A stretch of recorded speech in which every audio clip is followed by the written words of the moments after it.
anak-anak hebat semua, apa kabarnya hari ini? Semoga anak-anak hebat semua dalam keadaan sehat walafiat dan tetap semangat belajar dari rumah. Anak-anak hebat semua, hari ini kita akan kembali belajar mencari ide pokok pada sebuah paragraf dan informasi pada suatu bacaan. Kita akan mulai mencari ide pokok paragraf pada paragraf yang pertama. Sebelumnya, kita akan membaca bersama-sama terlebih dahulu isi paragraf pada paragraf pertama. Keunikan pakaian adat wanita Minangkabau. Setiap daerah mempunyai pakaian adat. Begitu pula dengan daerah Minang di Sumatera Barat.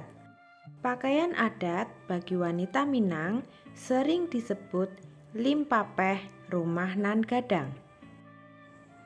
Pada paragraf pertama ini menceritakan tentang pakaian adat wanita Minang, sehingga ide pokok dari paragraf pertama yaitu pakaian adat wanita Minang adalah limpapeh rumah nan gadang.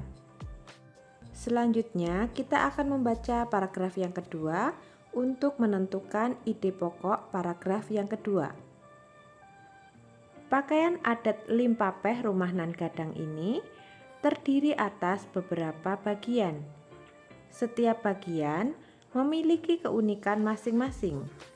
Berikut ini adalah bagian-bagian dari pakaian adat limpapeh rumah nan gadang.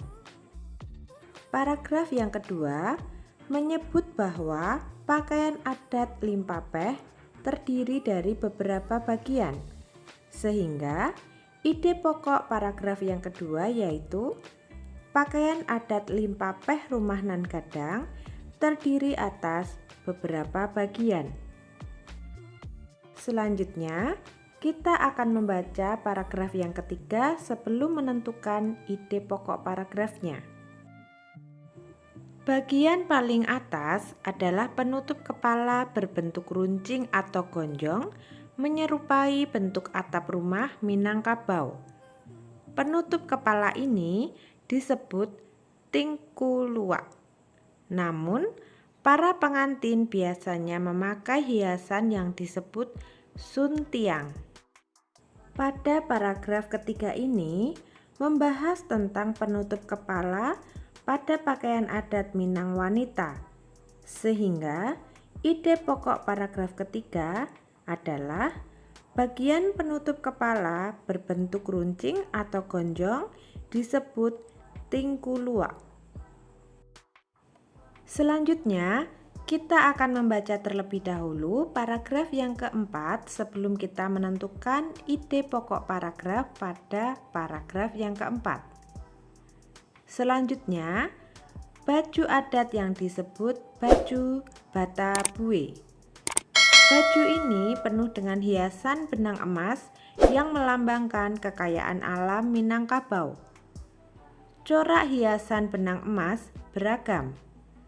Pada pinggir baju ada batas yang diberi benang emas dan disebut minsie. Baju bagian bawah berupa kain atau sarung yang disebut lambak. Kain sarung dapat berupa kain tenun atau kain songket. Wanita Minang juga mengenakan selendang yang disebut salempang. Pada paragraf yang keempat, membahas tentang arti lambang hiasan pada baju Batabué, sehingga ide pokok pada paragraf yang keempat yaitu baju Batabué melambangkan kekayaan alam Minangkabau. Paragraf yang terakhir, kita akan membacanya terlebih dahulu sebelum kita menentukan ide pokok paragrafnya. Sebagai pelengkap, pakaian adat ini juga dilengkapi dengan perhiasan. Perhiasan yang dikenakan berupa gelang dan kalung. Gelang biasa disebut galang. Kalung biasa disebut dukuah.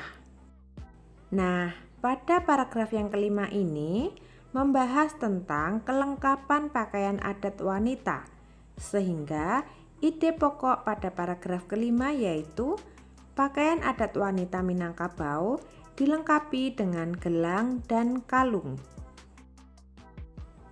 Demikianlah ide-ide pokok yang sudah kita tentukan dari 5 paragraf cerita pakaian adat wanita Minangkabau. Selanjutnya, kita akan menuliskan informasi baru dari cerita tersebut. Informasi barunya antara lain yaitu yang pertama, pakaian adat wanita Minang disebut limpapeh rumah nan gadang. Yang kedua, pakaian adat limpapeh rumah nan gadang memiliki bagian-bagian yang unik. Yang ketiga, bagian penutup kepala berbentuk atap rumah Minangkabau disebut dengan tingkuluak.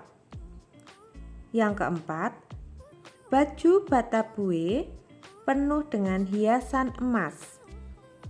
Yang kelima, baju bagian bawah berupa kain atau sarung yang disebut lambak. Yang keenam, wanita Minang juga mengenakan selendang yang disebut salempang. Yang ketujuh, pakaian adat ini juga dilengkapi dengan perhiasan berupa gelang dan kalung. Demikianlah ide pokok paragraf dan informasi baru dari cerita pakaian adat wanita Minangkabau. Semoga video ini bermanfaat. Terima kasih sudah menyimak video ini dari awal sampai akhir. Jangan lupa untuk berikan like, komen, dan subscribe, juga nyalakan tombol loncengnya supaya kalian semua tidak ketinggalan video-video terbaru dari saya. Sampai jumpa pada video berikutnya dan dadah!